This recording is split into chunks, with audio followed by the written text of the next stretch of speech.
Praise the Lord. ദാനിയേലിന്റെ പുസ്തകം 1-ാം അധ്യായം 1 മുതലുള്ള വാക്യങ്ങൾ.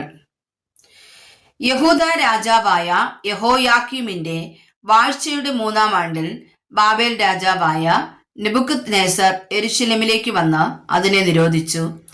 കർത്താവ് യഹൂദ രാജാവായ യഹോയാക്കീമിനെയും ദൈവത്തിന്റെ ആലയത്തിലെ പാത്രങ്ങളിൽ ചിലതിനെയും അവന്റെ കയ്യിൽ ഏൽപ്പിച്ചു. അവൻ അവയെ ഷിനാർ ദേശത്ത് തന്റെ ദേവന്റെ ക്ഷേത്രത്തിലേക്ക് കൊണ്ടുപോയി. ആ പാത്രങ്ങളെ അവൻ തന്റെ ദേവന്റെ ഭണ്ഡാരഗൃഹത്തിൽ വെച്ചു.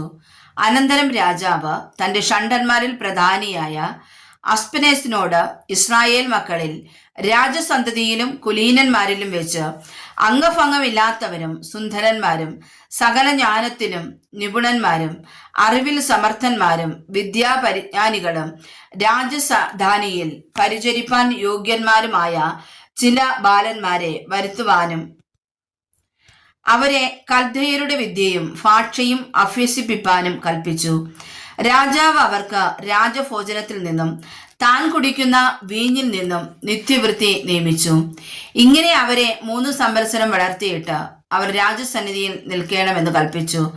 അവരുടെ കൂട്ടത്തിൽ ദാനിയേൽ, ഹനന്യാവ്, മീശായേൽ, അസര്യാവ് എന്നീ യഹൂദപുത്രന്മാർ ഉണ്ടായിരുന്നു.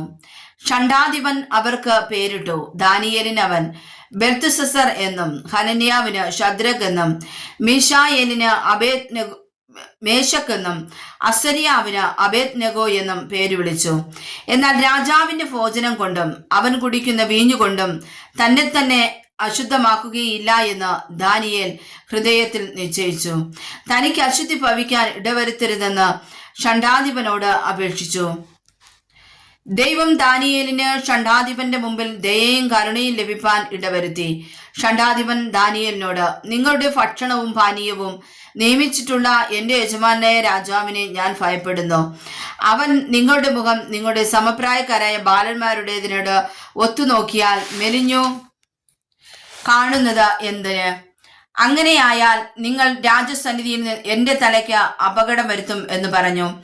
ദാനിയേലോ ഷണ്ഡാധിപൻ ദാനിയേലിനും ഹനന്യാവിനും മീശായേലിനും അസര്യാവിനും വിചാരകനായി നിയമിച്ചിരുന്ന മെൽസറിനോട്, അടിയങ്ങളെ 10 ദിവസം പരീക്ഷിച്ചു നോക്കിയാലും അവർ ഞങ്ങൾക്ക് തിന്മാൻ ശാഖപദാർത്ഥവും കുടിപ്പാൻ പച്ചവെള്ളവും തന്നു നോക്കട്ടെ.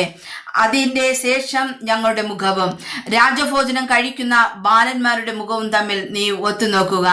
പിന്നെ കാണുന്നത് പോലെ അടിയങ്ങളോട് ചെയ്തു കൊള്ളുക എന്ന് പറഞ്ഞു. അവൻ ഈ കാര്യത്തിൽ അവരുടെ അപേക്ഷ കേട്ടു 10 ദിവസം അവരെ പരീക്ഷിച്ചു. 10 ദിവസം കഴിഞ്ഞ ശേഷം അവരുടെ മുഖം രാജഭോജനം കഴിച്ചു വന്ന സകല ബാലന്മാരുടെ മേതിലും അഴകുള്ളതും അവർ മാംസപുഷ്ടിയുള്ളവരും എന്ന് കണ്ടു. അങ്ങനെ മെൽസർ അവരുടെ ഭോജനവും അവർ കുടിക്കേണ്ടുന്ന വീഞ്ഞും നീക്കി അവർക്ക് ശാഖപദാർത്ഥം കൊടുത്തു. ഈ 4 ബാലന്മാർക്കോ ദൈവം സകല വിദ്യയിലും ജ്ഞാനത്തിലും നിപുണതയും സാമർഥ്യവും കൊടുത്തു. ദാനിയേൽ സകല ദർശനങ്ങളെയും സ്വപ്നങ്ങളെയും സംബന്ധിച്ച് വിവേകിയായിരുന്നു. അവരെ സന്നിധിയിൽ കൊണ്ടുവരുവാൻ രാജാവ് കൽപ്പിച്ചിരുന്ന കാലം തികഞ്ഞപ്പോൾ ഷണ്ഡാധിപൻ അവരെ നെബൂഖദ്നേസറിന്റെ സന്നിധിയിൽ കൊണ്ടുചെന്നു. രാജാവ് അവരോട് സംസാരിച്ചാറേ അവരിൽ എല്ലാവരിലും വെച്ച് ദാനിയേൽ, ഹനന്യാവ്, മീശായേൽ, അസര്യാവ് എന്നിവർക്ക് തുല്യമായ ഒരുത്തനെയും കണ്ടില്ല. അവർ രാജസന്നിധിയിൽ ശുശ്രൂഷയ്ക്ക് നിന്നു. രാജാവ് അവരോട് ജ്ഞാനവിവേക സംബന്ധമായി ചോദിച്ചതിലൊക്കെയും അവരെ തന്റെ രാജ്യത്തിൽ എല്ലായിടവുമുള്ള സകല മന്ത്രവാദികളിലും ആഭിചാരകന്മാരിലും 10 ഇരട്ടി വിശിഷ്ടരെന്ന് കണ്ടു. ദാനിയേലോ കോരേശ് രാജാവിന്റെ 1-ാം ആണ്ടുവരെ ജീവിച്ചിരുന്നു. വായിച്ചതായ വചനങ്ങളാൽ കർത്താവ് നമ്മേവരെയും സമർത്ഥമായി അനുഗ്രഹിക്കുമാറാകട്ടെ. ആമേൻ.